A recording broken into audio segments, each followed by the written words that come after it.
حبايبي الحلوين عاملين ايه؟ يا رب تكونوا بخير وفي احسن حال يا رب. مين يصدق بقى ان الجمال ده معمول في البيت، مش جايبينه كده من افخم المخابز؟ حاجه كده ما شاء الله. مظبوط جدا من اول العجينه للتشكيل للرصه. حاجه كده اللهم بارك.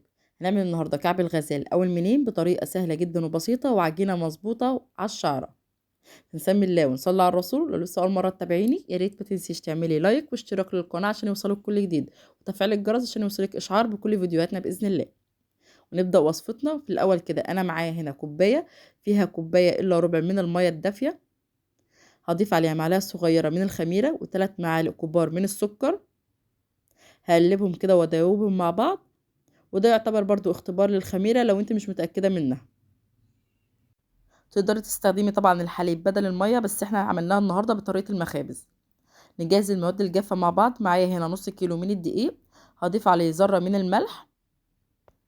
ونجهز هنا المادة الدهنية عبارة عن كوباية إلا ربع من السمنة. ومعايا هنا نص كوباية من الزيت.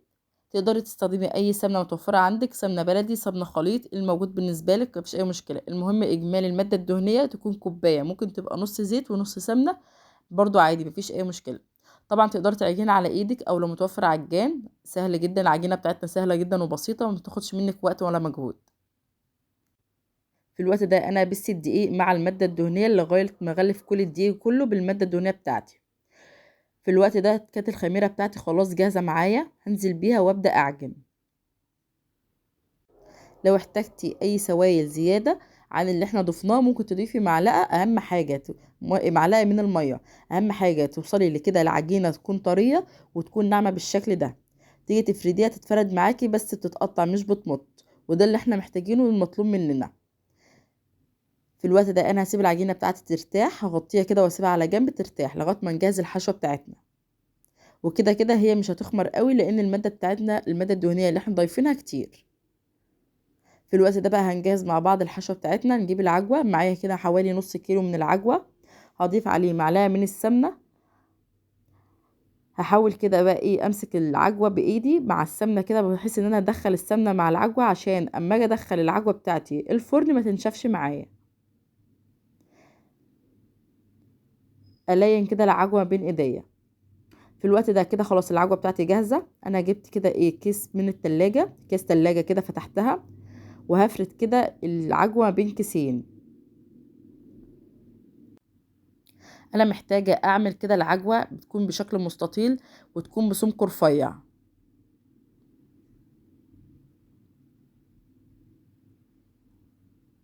محتاجاها تكون شكل البلوكة كده.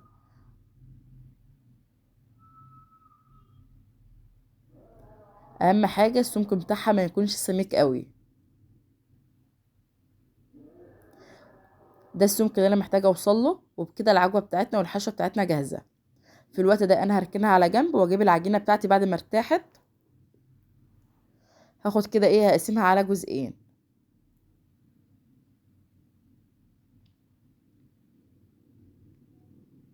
عايزة اقولك العجينة طرية جدا وتتفرد معاكي بجد بكل سهولة، ناعمة جدا وطرية.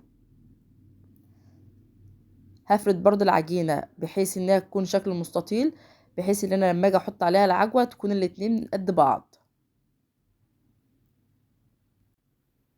هفرد العجينة بتاعتي على شكل مستطيل برضو، بس السمك بتاعها يكون اتخن شوية من سمك العجوة.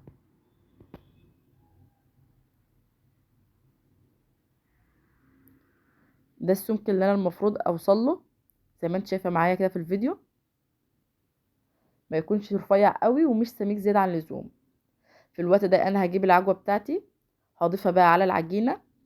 وطبعا لو في اي عجينة مفيش فيها عجوة هجيب كده العجوة واضيفها بايدي مفيش اي مشكلة. وانا بحط العجوة كده احاول ان انا اسويها بحيث ما يكونش في حتة سميكة، تكون كلها مفرودة يعني ايه سمك واحد.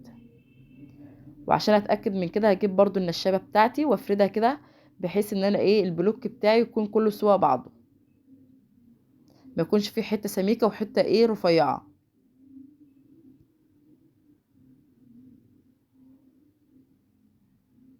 في الوقت ده انا هبدأ الف الرول بتاعي.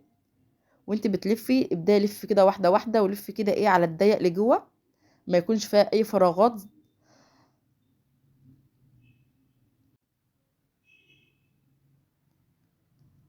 هي العجينة اصلا لينة كده وسهلة وهتتعامل معاكي بكل سهولة.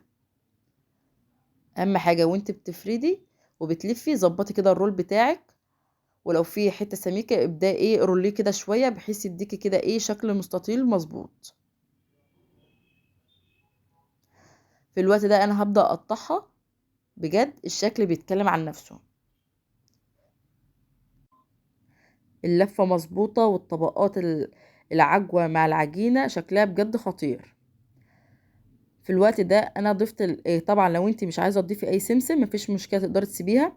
لو محتاجة تضيفي سمسم هنجيب هنا معلقة من العسل الاسود ومعلقة من المية، وبعدين هقلبهم مع بعض وادهن بيهم العجينة بتاعتي، وبعدين بقى اضيف السمسم بتاعي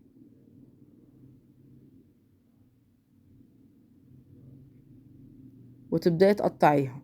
تطلع معاكي بجد شكلها خطير جدا. طبعا احنا هنحطها في الصاج بتاعنا. الصاج مش هيكون مدهون اي مادة دهنية لان احنا حاطين مادة دهنية كافية، فما تقلقيش خالص هي مش تلزق فيها. بس بجد الشكل خطير.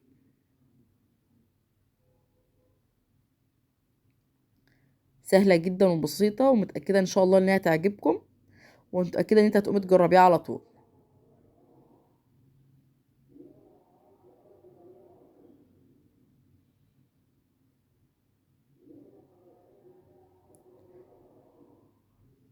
ده رول تاني انا عملته، حبيت بس ان انا اوضح التفاصيل. ودي الخطوة بتاعت العسل اللي كانت مسحت في الخطوة اللي قبل دي، فحبيت انها تكون ظاهرة معانا المرة دي. ده كده عسل مع شوية مية بدهن بيه العجينة بتاعتي.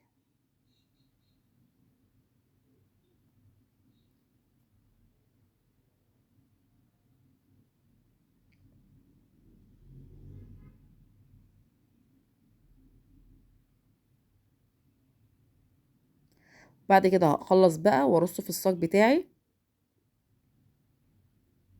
حاجة كده ما شاء الله اللهم بارك، احسن من اي مخبز بجد. تطلع معاكي بالجمال ده. طبعا هندخلها الفرن على درجة حرارة 200. تطلع معاكي في منتهى الجمال، واخدة تسوية حلوة جدا. عايزة اقولك الريحة خطيرة والطعم وطرية طراوة. طبعا لو انت عايزاها ناشفة قوي تقدري تسيبيها في الفرن شوية، بس القوام بتاعها ده ممتاز جدا. الرصة واللفة بجد اللهم بارك، طعم والريحة في منتهى الجمال. يا رب الوصفة تكون سهلة وبسيطة جدا، واتمنى تعجبكم واشوفكم على خير.